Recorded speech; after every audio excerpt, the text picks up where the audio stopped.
آج ہم بیٹے روشا کا انک پلاٹ ٹیسٹ جو ہے اس کو کریں گے۔ روشا کے سیاہی کے دھبوں والی آزمائش۔ روشا سے پہلے بھی اگرچہ سیاہی کے دھبوں پر کام ہو رہا تھا کہ ذہانت کے سلسلے میں بھی اور شخصیت کے سلسلے میں بھی، جن میں کرنر کا نام خاص طور پہ قابل ذکر ہے، اور ٹچلن نے بھی کرنر کے بنائے ہوئے دھبوں میں ترمیم کر کے پھر اس کو بنایا، لیکن باقاعدہ طور پر جو انک پلاٹ ٹیسٹ بنایا گیا وہ روشا نے بنایا۔ روشا نے 1911 میں سیاہی کے دھبوں پر کام شروع کیا اور 1911 میں بطور تشخیصی آزمائش متعارف کروا دیا، اور در حقیقت ان دھبوں کی مدد سے فرد کی شخصیت کے خفیہ گوشوں کے ساتھ ساتھ ذہانت اور شخصی امراض کی بھی نشاندہی کی جاتی تھی۔ تو یہ جو ٹیسٹ اس نے بنایا روشا نے،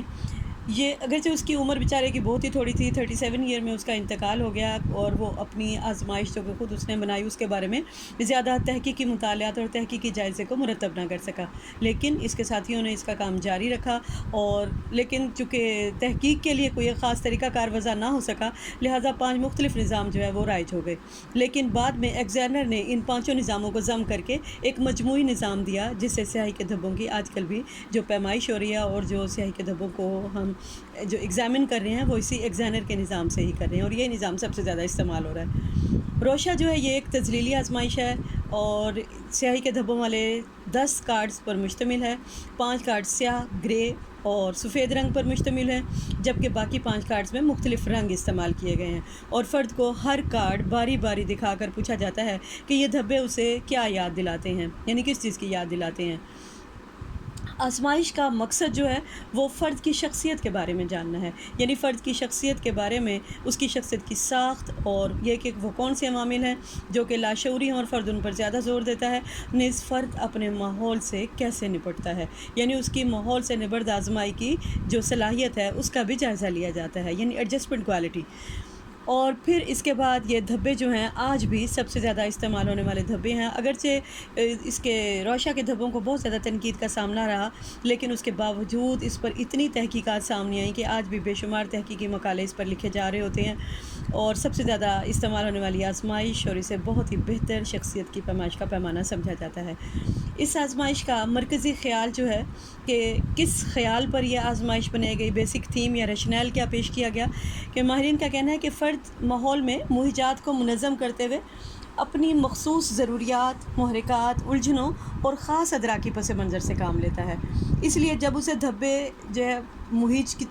طور پہ پیش کیے جاتے ہیں تو وہ اپنے اندرونی تاثرات اور خیالات کی مدد سے ان مبہم مہیجات کو منظم کر لیتا ہے۔ اس طرح فرد کے جوابات جو در حقیقت اس کی شخصیت کی عکاسی کر رہے ہوتے ہیں، یعنی جب فرد کو دھبے دکھائے جاتے ہیں تو وہ دھبوں کی تعبیر، ان کی تشریح اپنی شخصیت کے حوالے سے کرتا ہے، یعنی اپنی ضروریات، اپنے محرکات، اپنی الجھنیں، اور جو اس کا اپنا پرسیپچول سسٹم ہے، سوچنے کا انداز، اس سے وہ دھبوں کو دیکھتا ہے۔ اور آپ کو پتہ ہے کہ ہر فرد کا یہ پرسنل ہوتا ہے، یعنی ہمارے پاسٹ ایکسپیرینسز ہمارا ادراکی نظام جو ہے وہ بنا دیتے ہیں فرد کی سوچ کا انداز اور اس کے رد عمل کا انداز۔ تو اس طرح وہ خود جو تعبیر کرتا ہے دھبوں کی، وہ اس کی اپنی شخصیت کی عکاسی ہو رہی ہوتی ہے۔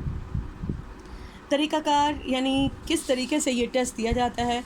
اس میں آزمائش دینے سے پہلے ہر آزمائش کی طرح معمول کو شروع میں پہلے بہت پرسکون اور آرام دہ ماحول میں لیب میں بٹھایا جاتا ہے، اور معمول کو آزمائش کا طریقہ کار سمجھایا جاتا ہے کہ اسے دھبے دکھائے جائیں گے، دھبے کا وہ جس طرح چاہے جائزہ لے سکتا ہے، اور چاہے تو دھبے کے یعنی جس طرف سے بھی، یعنی کونے سے، درمیان سے، یا پورے دھبے کا جیسے چاہے دھبے کا جائزہ لے سکتا ہے،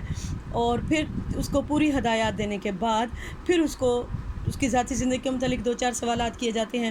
تاکہ معمول جو ہے وہ لیب کے ماحول کے ساتھ تھوڑا سا اس کی ہم آہنگی ہو جائے۔ ہاں، اگر معمول کچھ پوچھنا چاہتا ہے تو اس کا بھی اسے جواب دے کر مطمئن کر دیا جاتا ہے، اور اس میں معمول کو بالکل آمنے سامنے نہیں بٹھایا جاتا، اس سے ایک تحکمانہ انداز کی جو بو آتی ہے کہ معمول جب آمنے سامنے بیٹھا ہوگا تو وہ پھر اس کے اندر ایک رکاوٹ پیدا ہوتی ہے یا ریزسٹنس پیدا ہوتی ہے جوابات دینے میں، تو اس چیز سے گریز کیا جائے گا، اور ہر اس حرکت سے گریز کیا جائے گا جو معمول کے لیے تشویش کا باعث ہو، جس میں کارڈ جو دینے والا ہے، یعنی جو ٹیسٹ دینے والا ہے، اس کا لب و لہجہ اور اس کی مسکراہٹ، اس کے الفاظ جن سے وہ ٹیسٹ کی انسٹرکشنز کی وضاحت کر رہا ہے، یہ بہت امپورٹنٹ ہوتے ہیں، تاکہ معمول جو ہے وہ کسی قسم کی بھی تشویش کا شکار نہ ہو، جس سے اس کا رسپانس متاثر ہو۔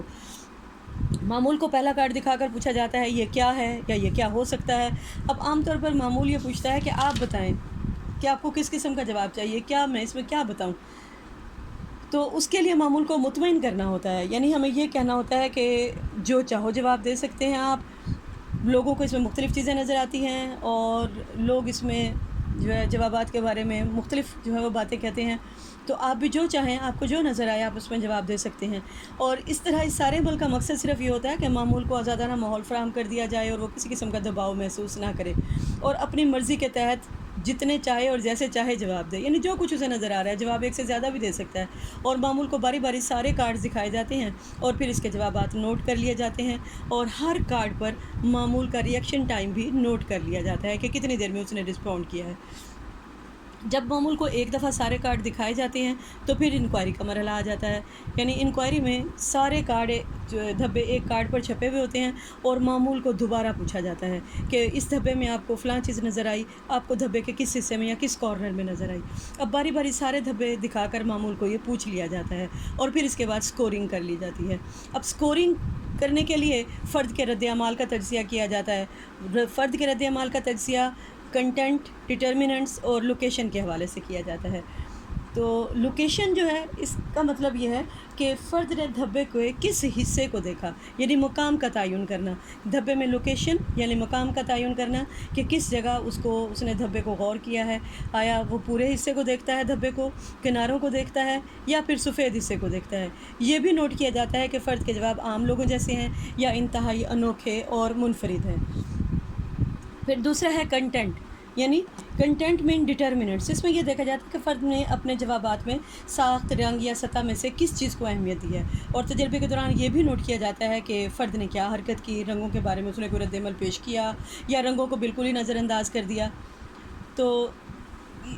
ڈٹرمننٹس میں فرد یہ دیکھتا ہے تعین کرنا نا کہ کس چیز کا وہ تعین کر رہا ہے، رنگ کا یا ساخت کا تعین کر رہا ہے، یعنی سطح کا تعین کر رہا ہے، کس چیز کو دیکھ رہا ہے۔ اور کنٹینٹ میں فرد جو ہے وہ فرد کے جوابات کا مواد کہ فرد کو نظر کیا آیا، یعنی انسان نظر آئے، انسانی جزیات نظر آئیں، کچھ جانوروں کے کچھ اعضاء یا انسان کے اندرونی اعضاء یا تجریدی اشکال، اس کو کیا چیزیں نظر آئیں، قدرتی مناظر، بادل، انسان، دھماکے اور یعنی کیا چیز اس کو نظر آ رہی ہے، بس وہ بتائے۔ اور معمول بعض دفعہ ان دھبوں کو محض ایکس رے ہی قرار دے دیتا ہے، یعنی وہ ان دھبوں میں اس کو کچھ خاص چیز نظر ہی نہیں آتی ہے۔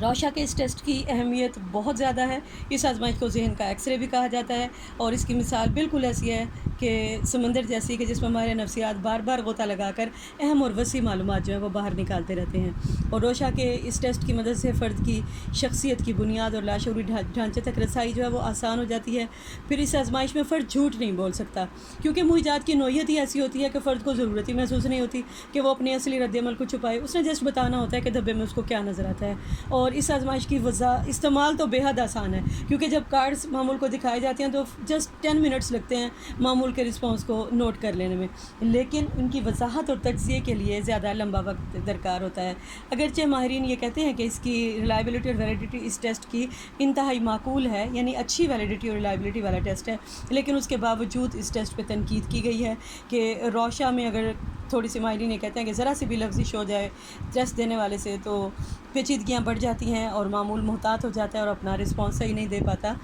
تو اس طرح یہ آزمائش جو ہے 14 سال سے کم عمر کے بچوں کے لیے بھی مناسب نہیں ہے، اور جو اس پہ تنقید کرنے والے ہیں وہ اس کی ویلیڈیٹی ریلائبلٹی کو بھی تھوڑا سا مشکوک سمجھتے ہیں، اور یہ سمجھتے ہیں کہ آزمائش کی پیچیدگی بڑھ جائے تو غلطیاں بھی بڑھ جاتی ہیں۔